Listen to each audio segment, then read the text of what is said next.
ID வேலைன்னா கெத்து, கை நிறைய சம்பளம், ஃபாரின் சான்ஸ்.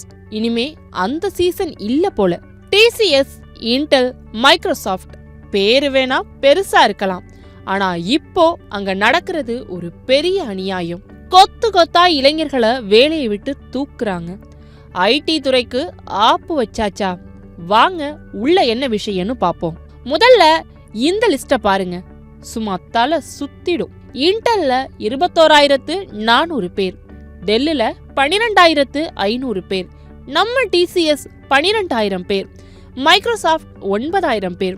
அடேங்கப்பா, கண்ணா பின்னான்னு வேலையை விட்டு தூக்கிட்டு இருக்காங்க. சரி, எதுக்கு இந்த திடீர் கெட் அவுட் மேலா? நிபுணர்கள் சொல்றது 3 காரணம் தான்.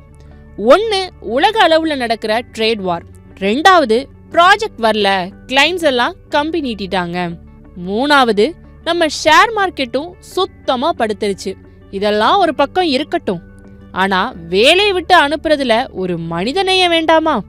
நாளிலிருந்து நீங்க வேலைக்கு வர வேணான்னு ஒரே நாள்ல சொல்றது, 1 மாசம் சம்பளம் கூட கொடுக்காம நடுத்தருவுல விடுறது, என்னங்கப்பா நியாயம் அப்படின்னு தான் சொல்ல தோணுது. இந்த அநியாயத்துக்கு எதிரா ஐடி யூனியன் சும்மா இல்ல. டிசிஎஸ் மேல தொழிலாளர்கள் அமைச்சகத்துல நேரா போய் புகார் கொடுத்திருக்காங்க. எப்படி நீங்க பெர்மனன்ட் ஸ்டாஃபை தூக்கலான்னு கேட்டு இப்போ விசாரணை ஆரம்பிச்சு போயிட்டு இருக்கு. ஐடி துறையோட வளர்ச்சி இனிமே ஆமை வேகத்துல தான் இருக்குன்னு சொல்றாங்க. அதாவது அடுத்த ஆண்டு 4% குறைவாகவே இருக்குன்னு கணிக்கப்படுது.